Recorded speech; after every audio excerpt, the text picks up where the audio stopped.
Hello বন্ধুরা, তোমরা সবাই কেমন আছো? আশা করি সবাই ভালো আছো। আর যে পরিমাণে গরম পড়েছে বন্ধুরা, এই গরমে কিন্তু দুপুরের মেনুতে একটু তিতো থাকলে বেশ জমেই যায়। তো বন্ধুরা, আজকে কিন্তু আমি একদম সিম্পল, একদম সাধারণভাবে যে ঘরেতে তোমরা এরকমভাবে তৈরি করে খেতেই পারো, অনেকে হয়তো খাও, কারণ তিতো কিন্তু এরকমভাবে রান্না করলে খেতেও ভালো লাগে।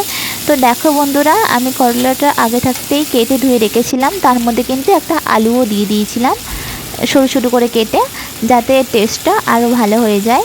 আর কড়াইটা আমার গরম ছিল, তার মধ্যে আমি সরষের তেল দিয়েছি অল্প পরিমাণে। তারপরেই কিন্তু আমি করলা আর আলুটা দিয়ে দিয়েছিলাম। আর তার মধ্যে দেখো আমি স্বাদ অনুসারে লবণ দিলাম, মানে যেটুকু আর কি দরকার। আর সামথিং মানে অল্প পরিমাণে হলুদ দিয়ে কিন্তু আমি একটু নাড়াচাড়া করে ভালো করে ভেজে নেব। কারণ এই যে তিতোটা যত তুমি ভাজবে ততটাই কিন্তু খেতে ভালো লাগে। কারণ এটা সত্যি যে তিতো কিন্তু তিতোই হয়, তার স্বাদ তো আমরা কখনোই চেঞ্জ করতে পারবো না।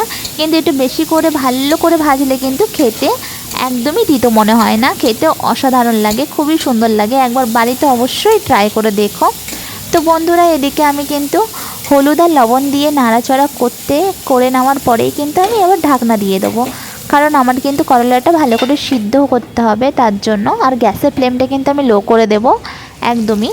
তো দেখো বন্ধুরা, আমি প্রায় 10 মিনিট মতো ঢাকনা দিয়ে রেখেছিলাম। তারপরেই ঢাকনা খুলেই দেখছি যে আমার আলুটাও খুব সুন্দরভাবে সিদ্ধ হয়েছে। আর করলাগুলো দেখতেই পাচ্ছ অনেকটা কমে এসছে, মানে এটাও সিদ্ধ হয়ে এসছে। তো বন্ধুরা, আমি কিন্তু আরও এরকমভাবে ঢাকা দিয়ে দিয়ে কিন্তু আমি এই ভাজাটা করব। আর একদম ক্রিস্পি, খেতে খুব সুন্দর। আর সত্যি বলতে এমনি শুধু শুধুও খাওয়া যাবে, একদম তিতো বলে মনে হবে না। তো দেখতেই পাচ্ছ বন্ধুরা কতটা আমি ব্রাউন করে ভেজেছি। অনেকেই হয়তো ভাববে যে এতটা, অনেকে লাল করে না এতটা, কিন্তু আমি করি। কারণ করলা ভাজা একটু এরম ক্রিস্পি মানে কড়মড়ে যদি না ভাজে না, তাহলে তিতোটা বেশি লাগে। আর এরকমভাবে তো মানে শুধু শুধুও খাওয়া যাবে, ভাতের সঙ্গে খাওয়ার দরকার হয় না, প্রয়োজন মনে হয় না।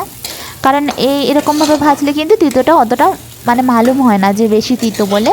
তো আমি প্রায় এরকমভাবেই ভাজি, আর আমার খেতে কিন্তু খুবই ভালো লাগে। তো দেখো ফাইনাল লুক।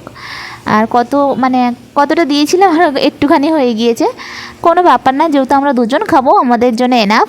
তো দেখো, এখানে দুপুরের মেনুতে আমি একদম সিম্পল রেখেছিলাম পালং শাক সিদ্ধ, আমের চাটনি, করলা ভাজি আর লাউ দিয়ে মাছের ঝোল, একদম পাতলা আর সিম্পল রেসিপি। এর মেনু কিন্তু নেক্সট ভিডিওতে তোমাদের কাছে চলে আসবে। তোমরা সবাই ভালো থেকো, সুস্থ থেকো, রাধে রাধে।